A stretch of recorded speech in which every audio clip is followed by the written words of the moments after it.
अनियमितताओं को नजरअंदाज करते हुए भारतीय जनता पार्टी की सरकार ने और जो हमारे महामहिम हैं उन्होंने इन सभी अनियमितताओं को नजरअंदाज करते हुए कुलगुरुओं की नियुक्तियां की हैं। तो जो प्रोफेसर ही फर्जी तरीके से बना हो वो कुलगुरु कितने फर्जी तरीके से बना होगा इसका अंदाजा आप लगा सकते हैं। हमें ये पूरा भरोसा है कि सरकार तो हमारी बातें सुनने वाली नहीं है, क्योंकि सरकार की नजरअंदाजगी की वजह से ही ये सारी चीजें और उनकी मिलीभगत से ही ये सारी चीजें की जा रही है। प्रदेश के सभी विश्वविद्यालयों में जो भर्तियां हो रही है, चाहे वो शिक्षकों की हो, जिसमें अनियमितताएं हो रही है और भगवाकरण जो हम विश्वविद्यालयों में देखते हैं कि कहीं ना कहीं एबीवीपी के कुछ संगठन, भाजपा के कुछ संगठन वहां पर अपनी ओर से कुछ ना कुछ चीजें जबरदस्ती यानी कि एक जोर से लागू करने की कोशिश कर सकते हैं। इन सब चीजों के खिलाफ एनएसयूआई ने एक नया मोर्चा खोला है। मेरे साथ एनएसयूआई मध्य प्रदेश के अध्यक्ष आशुतोष हैं।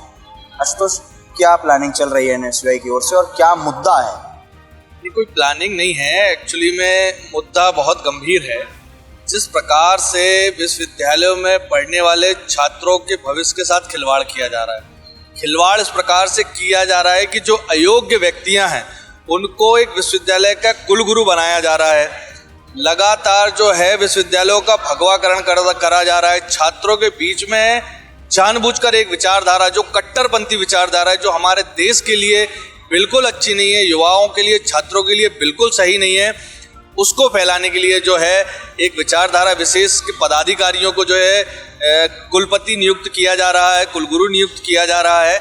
आप देखेंगे कि जो रिसेंट में भी नियुक्तियां विश्वविद्यालयों में हुई हैं उसमें जितने भी वीसी हैं सारे यूजीसी के नियमों को अमान्य करने वाले हैं। अनियमितताओं को नज़रअंदाज करते हुए भारतीय जनता पार्टी की सरकार ने और जो हमारे महामहिम हैं उन्होंने इन सभी अनियमितताओं को नजरअंदाज करते हुए कुलगुरुओं की नियुक्तियां की हैं। ये कुलगुरुओं की नियुक्तियां जो है वो टोटल रूप से अवैधानिक हैं।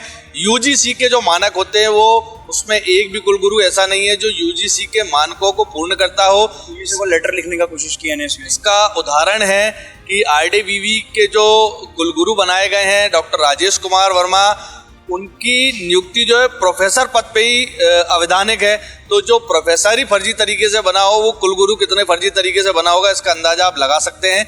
आज हमने इसकी शुरुआत करी है। निश्चित तौर पर हम इसको लेकर यूजीसी जाएंगे, यूजीसी के बाद कोर्ट भी जाएंगे और माननीय उच्च न्यायालय के पास समक्ष हमारी बात रखने की कोशिश करेंगे, क्योंकि हमें ये पूरा भरोसा है कि सरकार तो हमारी बातें सुनने वाली नहीं है, क्योंकि सरकार की नज़रअंदाजगी की वजह से ही ये सारी चीज़ें और उनकी मिलीभगत से ही ये सारी चीज़ें की जा रही हैं।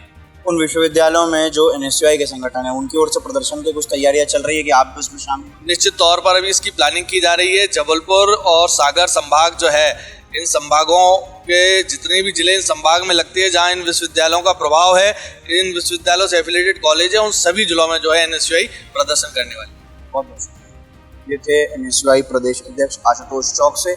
इस प्रकार से एनएसयूआई आगे इन अनियमितताओं के खिलाफ जो है कार्यक्रम करने जा रहा है। लगातार विश्वविद्यालय में प्रदर्शन की भी तैयारी एनएसयूआई की ओर से की जा रही है। ये हमें आशुतोष चौक ने बताया। लगातार इस प्रकार की रिपोर्ट्स मैं आपको दिखाता रहूंगा। तब तक के कैमरामैन विपिन यादव के साथ आकाश, NP।